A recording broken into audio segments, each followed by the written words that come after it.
ಈ ದಿನವಾದರೂ ನನ್ನೊಡನೆ ಕಳೆಯಬಾರದೆ ಪ್ರಿಯತಮ. ದ್ರೋಣನ ಚಕ್ರ ವ್ಯೂಹವನ್ನು ಭೇದಿಸಲು ಯುಧಿಷ್ಠಿರ ರಾಜೇಂದ್ರನ ಅನುಮತಿಯನ್ನು ಪಡೆದು ನಾನು ಹೊರಟಿರುವೆ. ಪ್ರೇಯಸಿ, ನನ್ನನ್ನು ತಡೆಯಬೇಡ, ನಗುಮುಖದಿಂದ ನನ್ನನ್ನು ಕಳುಹಿಸಿಕೊಡು. ಪ್ರಾಣೇಶ್ವರ, ನೀವು ಯುದ್ಧಕ್ಕೆ ಹೋಗಬೇಕೆಂದರೆ ನನ್ನನ್ನು ಸಣ್ಣ ಕರೆದುಕೊಂಡು ನಿಮ್ಮ ತಂದೆಯವರ ವಿವಾಹ ಕಾಲದಲ್ಲಿ ಬಲರಾಮನೊಡನೆ ಯುದ್ಧ ಮಾಡುವಾಗ ಅತ್ತೆಯವರು ಸಹಾಯಕರಾಗಿದ್ದರಂತೆ.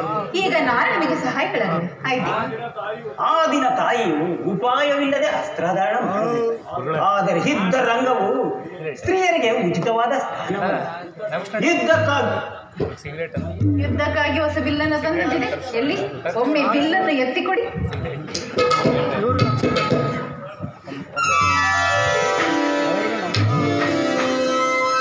ಯುದ್ಧಕ್ಕಾಗಿ ಹೊಸ ಬಿಲ್ಲನ್ನು ತಂದಿದೆ. ಇದನ್ನು ಸಾರಿ ಎದೇರಿಸಿ. ಈ ಕೋಮಲ ಹಸ್ತಗಳಿಗೆ ಯೋಗ್ಯವಾದ ಇದಲ್ಲ.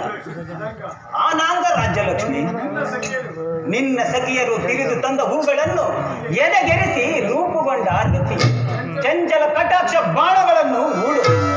ಮನ್ಮನಾಶಾಯಿನಿ, ನಿನ್ನ ಹೃದಯ ಮಧ್ಯದಲ್ಲಿ ನನಗೆ ಆಶ್ರಯ ಕೊಡು. ಒಂದೇ ಉಸಿರಿನಲ್ಲಿ ಎಷ್ಟೊಂದು ಪ್ರೇಮದ ಮಾತುಗಳು. ಇದು ಉಪವಾಸದ ಸಮಯವಲ್ಲ. ಘೋರ ಯುದ್ಧವು ಒದಗಿರುವುದು. ಈಗಲೂ ನೀನು ನಗುತ್ತಿರುವೆಯ ಅಥವಾ ಪ್ರಪಂಚದಲ್ಲಿ ಸೃಷ್ಟಿಕರ್ತರೆಂದು ಇಬ್ಬರೆಂದು ತೋರುವುದು. ಯುದ್ಧವನ್ನು ನಿರ್ಮಿಸಿದ ಹೃದಯಹೀನನಾದ ವಿಧಿಯೇ ಬೇರೆ, ಆಶ್ರಮೆಯಾದ ಗಾನಮಯಾದ ಉತ್ತರೆಯನ್ನು ನಿರ್ಮಿಸಿದ ಕಲಾವಿದನೇ ಬೇರೆ. ಪರಸ್ಪರ ಸಂಬಂಧವಿಲ್ಲದ ಎರಡು ವಿಭಿನ್ನ ಪ್ರಪಂಚಗಳು. ಹಾಗಲ್ಲ, ನಿಜವನ್ನು ನಾನೇ ಹೇಳಿ.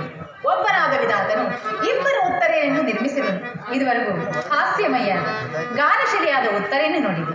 ಈಗ ವೀರಪತ್ನಿಯಾದ ವೀರಾಂಗನೆಯಾದ ಉತ್ತರೆಯನ್ನು ನೋಡಿ. ಹೋಗುತ್ತ ವೀರ, ಯುದ್ಧವು ಕ್ಷತ್ರಿಯನ ಧರ್ಮ.